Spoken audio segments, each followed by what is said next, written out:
Buenas tardes, una vez más, desde Hermandades del Centro de Madrid. Vamos a reunirnos en torno, en este caso, a una poeta recientemente desaparecida, Guadalupe Grande. Y es que el pasado 2 de enero fallecía repentinamente Guadalupe Grande. Vamos a intentar desde aquí hoy hacerle una emotiva despedida a esta gran poetisa. Fue una triste noticia que corrió como la pólvora, llenando de asombro y tristeza las redes sociales de ese día. Ha supuesto una gran pérdida y deja un vacío enorme, no solo en la cultura literaria, sino en los corazones de tantos que la admiraron y la quisieron. Mujer luchadora, amable, generosa, que nos deja un pozo poético y humano de gran valor. Guadalupe Grande nació en 1965 y vivió toda su vida en el barrio de Chamberí. Perteneció a una importante familia de poetas, ya que su padre, Félix Grande, y su madre, Francisca Aguirre, más familiarmente llamada Paca Aguirre, también fueron importantes poetas de la generación del 50. Félix fue Premio Nacional de Poesía en 1978 y Premio Nacional de las Letras en 2004. Paca también fue Premio Nacional de Poesía en 2011 y Premio Nacional de las Letras en 2018.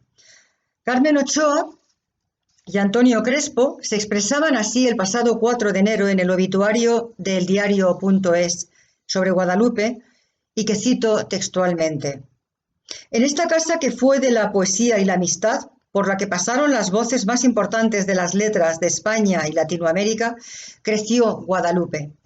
Su mirada y su memoria se educaron también entre los cuadros de su abuelo, el pintor Lorenzo Aguirre, ajusticiado en la cárcel de Porlier en el terrible Madrid de 1942. Guadalupe nos deja una obra esencial en la poesía española contemporánea, desde su primer libro de poemas, El libro de Lilith, en 1995, y Premio Rafael Alberti, hasta La llave de niebla, Hotel para erizos, Mapas de cera o Sucedió mañana. También es creadora de sueños, poesía visual, collage, montajes, de una belleza y capacidad de evocación, yo diría que extraordinarias. Palabras e imagen para decir las heridas de la historia, la luminosa belleza del mundo, y hablar desde la oscuridad, desde el territorio de incertezas que es siempre la poesía de la esperanza y la dignidad de los desposeídos. Una dignidad que ella encarnó en su vida, ajena siempre a cualquier servidumbre. Y terminan con estas sentidas palabras sobre Guadalupe. Su ausencia nos deja un hueco irreparable. Su memoria y su palabra nos acompañan. Este barrio de Chamberí, que fue el suyo, no la olvida. Aún te veremos paseando por las calles, por el Parque de Santander, firmando un texto solidario en la Plaza de Quevedo, asistiendo a un acto cultural o leyendo tus poemas. Que la tierra te sea leve. A nosotros nos será muy difícil vivir con tu ausencia.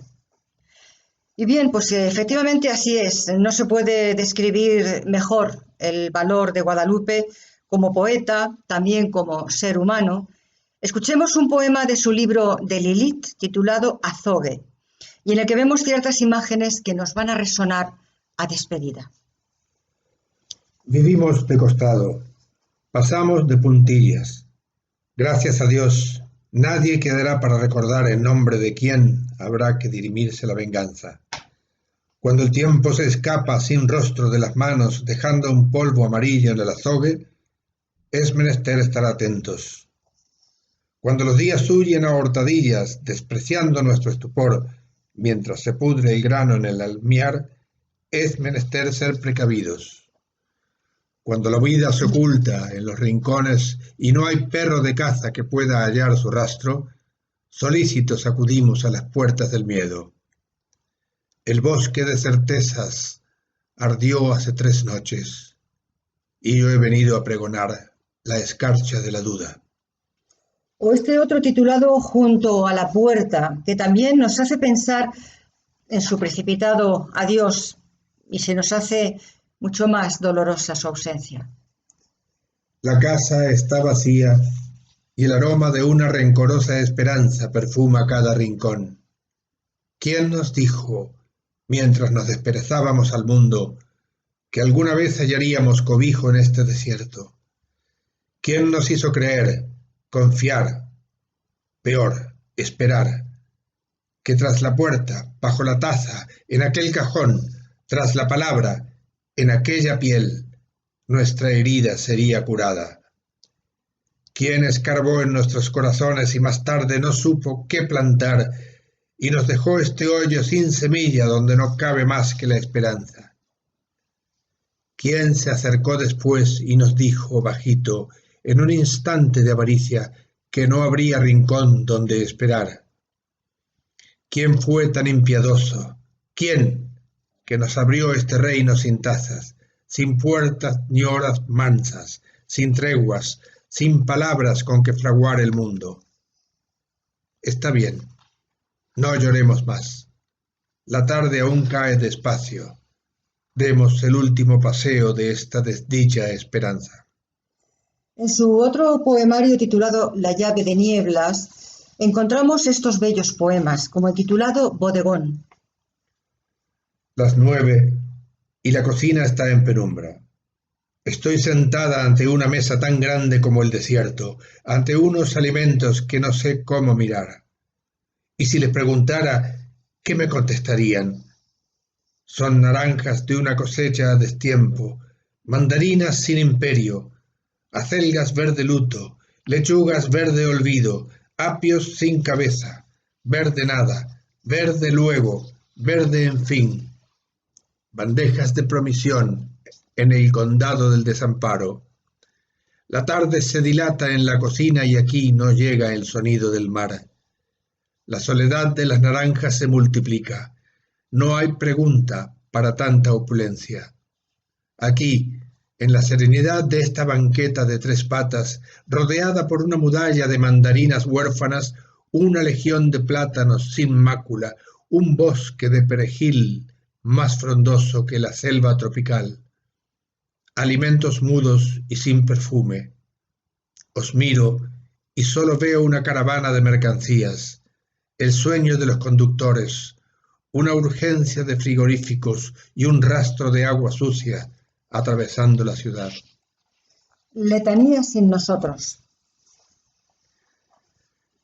Es en este tiempo incierto, intacto, es en este instante desnudo, sin palabras, sin nosotros, tan solo tendido suavemente en el olvido.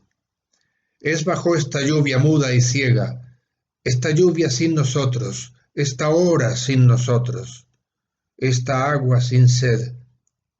Es y siempre, es sin memoria, es sin llanto y sin risa, es sin miedo y sin gracias te sean dadas. Es, como si eso fuera poco, sin causa y sin remedio, a pesar nuestro.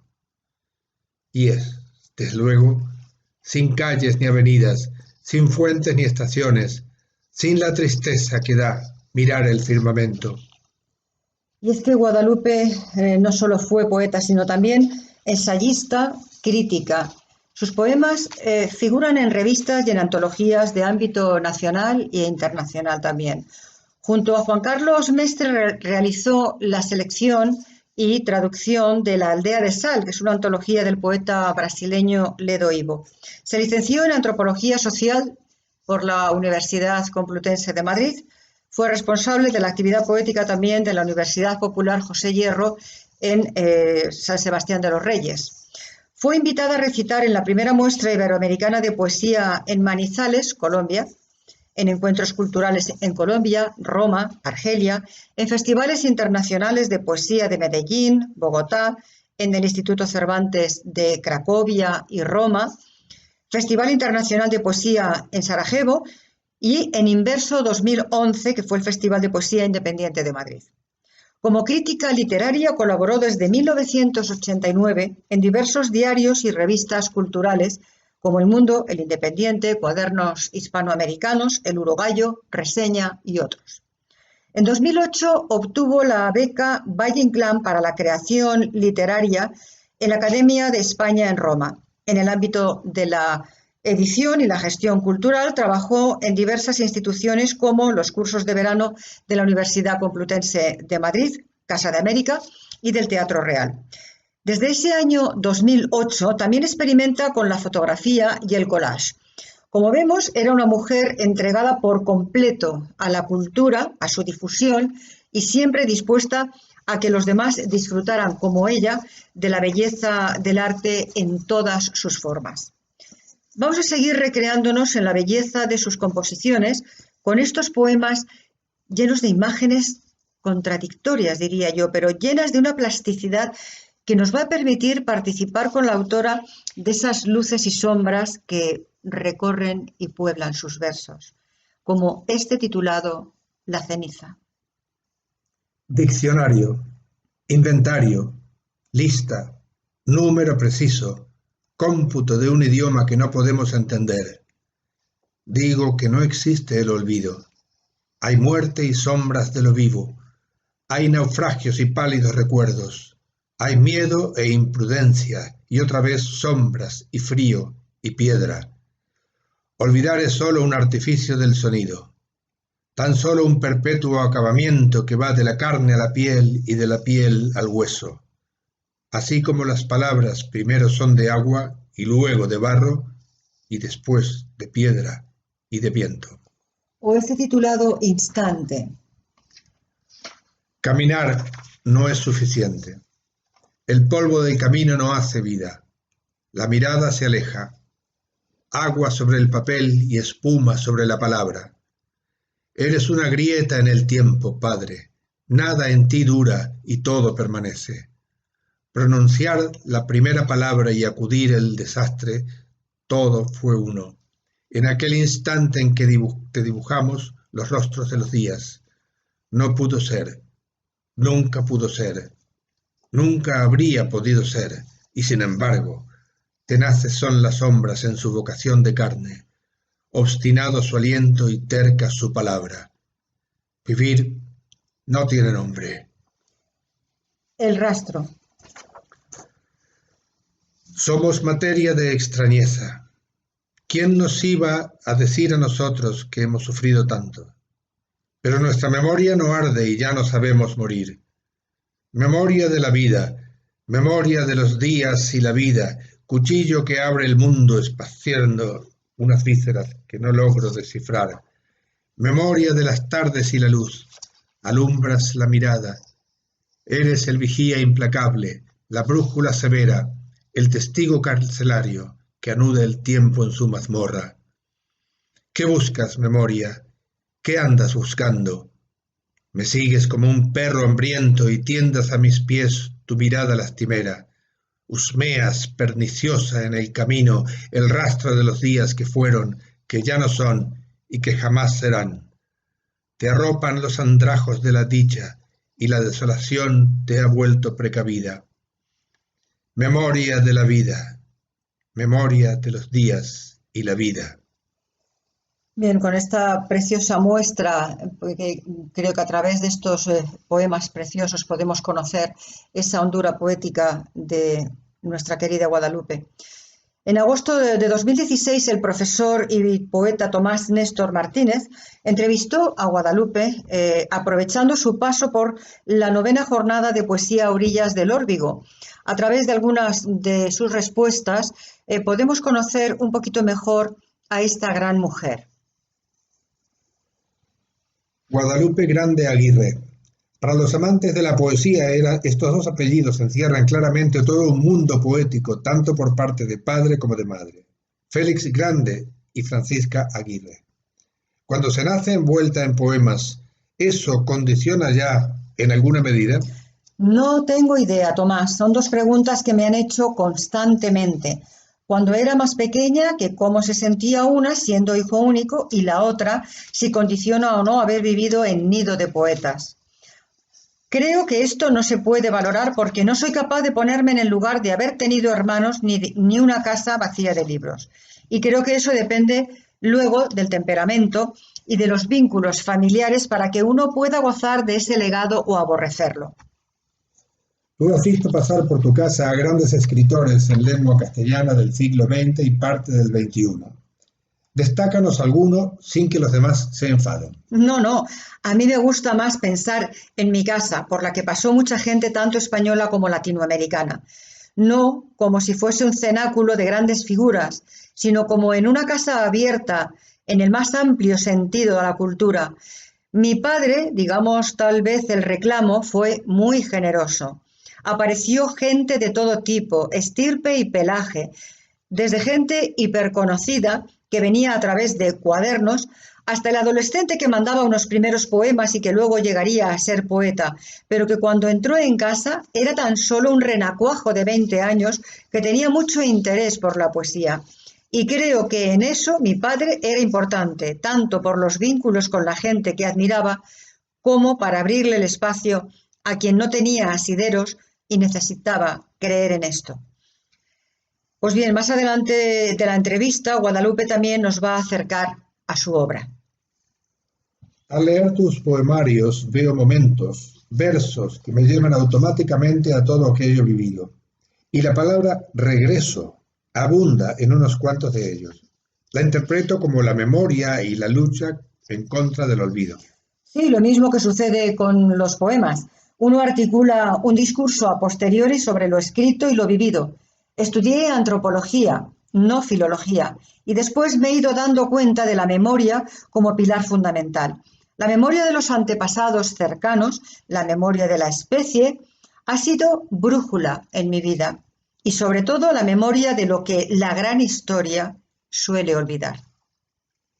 Decía Flaubert que escribir es una manera de vivir. ¿Te parece el poema un espacio vital raro en el que guardar cosas y almacenar vida o muestra también la vida? Es decir, poema, escritura y vida.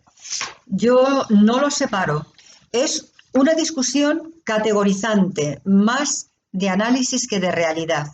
La misma discusión que si el fondo, la forma, la poesía pura, la poesía impura, el lenguaje. No, yo eso no lo tengo separado ni compartimentado. Y parte de mi vida es vivir para el poema, vivir hacia el poema. Y parte de la escritura es encontrar en el poema lo que no sé pensar de otra manera más que escribiendo poesía. Y la poesía, como manifiestas en algún texto, ¿es una de las actividades más desobedientes? Sí, creo que lo es. Más democrática, más desobediente y más necesaria. Escribir poesía o pensar el mundo en términos poéticos es tener un pie puesto en el pasado, otro en el futuro y pensar que los códigos de circulación son solo eso, códigos de circulación, y que uno ha de inventar otras posibilidades para circular a través de la vida y de la historia. Porque si no inventas esas otras posibilidades gramaticales, sintácticas y de comunicación, no nos vamos a mover nunca del lugar en el que nos han enterrado desde los pies hasta la ingle. En tus poemas asoma con muchísima frecuencia el mar. Pues no lo sé. El naufragio, la vida como préstamo y de nuevo la palabra regreso. Veamos estos versos. Han regresado, han ido regresando, han venido a regresar, como llega un remoto recuerdo, como llega una vieja memoria sin palabras, como si cayera del paladar hasta la lengua una antigua lágrima. Estamos entonces ante el regreso, estamos ante la memoria, la recuperación de la memoria, el anti-olvido. ¿Es el olvido un cuchillo o es la memoria un cuchillo que abre el pasado? El olvido es más bien una maza y un paredón que la memoria abriría. ¿El olvido es un engaño o una forma de engañar? Depende de lo que se olvide, pero en principio el olvido es una estafa. Una estafa porque no se olvida, no es verdad. Se recuerdan unas cosas y otras se olvidan. Y el problema no es tanto la amnesia, que sería indiscriminada, como qué se decide recordar y qué se decide olvidar. En cada uno de los 3 poemarios que tienes, apareció un registro diferente. Cada uno de ellos crea un mundo diverso. Uno es una cosmogonía, una creación del mundo. El otro La llave de la niebla, es el mundo urbano, con una enorme amplitud. Y el último, Hotel para erizos, parece un poemario más completo que podría decirse que abarca mayores aspectos vitales. Si has hecho esa lectura, bien está. Yo no sé mucho y no tengo grandes teorías sobre mis diferentes libros. Sé que cada uno cambió las cosas de sitio porque me aburro de escribir siempre lo mismo. Me genera mucho tedio repetirme, no tengo más explicación. Y sé más o menos por qué comienzo cada uno de los libros. Ni siquiera estoy segura de que haya una evolución de un libro a otro. La palabra evolución tampoco la empleo en el sentido de cambio, sino miradas diferentes a distintos momentos de la vida. Uno es en cada momento, en cada poemario. Escribo poco, así que entre libro y libro pues han mediado al menos 5 años. En ese interín uno cambia las lecturas, cambia la realidad. Por ejemplo, creo que ahora mismo predomina la confusión histórica, el despropósito. Lo que ahora escriba tiene que dar cuenta de eso porque es una circunstancia vital que se ha impuesto, se me ha impuesto con rotundidad. Lo mismo que en Hotel para erizos se me impuso la reflexión como una necesidad. Pasan los años y las circunstancias se imponen. La conciencia crítica en la creación artística en general existe. En tu caso es evidente. ¿No piensas que debería ser incluso iconoclasta? Yo no creo que, independientemente de la estructura, el artilugio y el entramado retórico que se elija para dar cuenta de esa conciencia crítica en la creación artística tenga otro destino que ese. Pero si el pensamiento artístico, si el pensamiento poético, si el pensamiento fuera de lo normativo no es crítico por necesidad, indagador por necesidad, cuestionador por necesidad, eso se convertiría en un decorado, más o menos kitsch, creo yo. Cuando has ido a Medellín a leer poemas tuyos y has estado en lugares donde veneran y respetan la poesía, ¿qué se siente al ver allí a miles de personas escuchando a Lupe Grande leer sus versos? Eso tiene que proporcionar una sensación de alivio. No. ¿No? Es una sensación más bien de responsabilidad y de pregunta muy severa, porque aquí hay una ficción de autofagia. Nos conocemos todos, nos leemos los unos a los otros. Parece que no hay otro público para la poesía, que es un público muy escaso, como estar dentro de la orden. Entonces tú ya sabes lo que la orden quiere escuchar o cuál es la preparación de la orden. Pero claro, cuando tienes un público de 5.000 personas escuchando, y escuchando además con necesidad, porque creen en la poesía, saben que la poesía tiene algo que decirles, algo que les va a ayudar a entender y a manejarse con una realidad que es tremenda, que es difícil, compleja y que está vinculada a zonas tan problemáticas como aquí, pero agudizadas. A zonas de violencia muy severas, a zonas de pobreza muy extrema. Esa gente cree que lo que tú le lees puede serle útil, puede ayudarla en algo. En ese sentido, uno se pregunta cómo salir de la neurosis existencial europea y decir, ¿ese es otro tema? En esos casos pensarás que la poesía sirve para alguien, porque alguien la escucha y posiblemente le ayude a seguir en el camino. Yo creo que la poesía sirve igual. Bueno está que te escuchen, bueno está que haya públicos más atentos, más predispuestos, menos zaheridos o malheridos o desubicados por algo que aquí no sé por qué es un ritornelo, por la dificultad. De pronto en Sudamérica la dificultad no parece un reproche a la escucha o al lector. Pero en cualquier caso yo creo que el gesto de que haya alguien de madrugada en su casa escribiendo poesía es tan importante como que siga habiendo un árbol dando aire aunque tú no lo veas. Bien, pues efectivamente escuchando a Guadalupe en esta entrevista es cuando creo que nos damos perfecta cuenta en profundidad de lo que supuso su labor en cuanto a la difusión de la poesía. Guadalupe no solo escribía poesía o ensayo o cualquier creación literaria, sino que iba muchísimo más allá. Era la voz que hizo llegar a muchos rincones hambrientos de lectura, hambrientos de cultura, hambrientos de poesía, versos que abrían puertas, que curaban heridas y que hacían soñar con la libertad. Y eso nos muestra la categoría de esta gran mujer que el destino nos ha arrebatado demasiado pronto. Llegamos así a un punto en el que no podemos dejar de recordar a quienes le dieron la vida, no solo biológica, sino también poética, sus padres, Félix Grande y Paca Garrido. Guadalupe tuvo en ellos un referente cultural que enseguida dio fruto. En 2015, el periodista Miguel Ángel Ortega Lucas publicó en Contexto y Acción una entrevista a Félix Grande que le hizo el año anterior, un poco antes de que Félix falleciera. La tituló Motivos para amar haber nacido. Afirma Ortega Lucas: Félix Grande estaba al borde de sus 76 años y ni él ni yo podíamos saber que sería la última vez que nos viéramos. Voy a destacar solamente de esta entrevista dos momentos que ahora pues quizá nos puedan resultar especialmente significativos para lo que ha pasado, ¿no?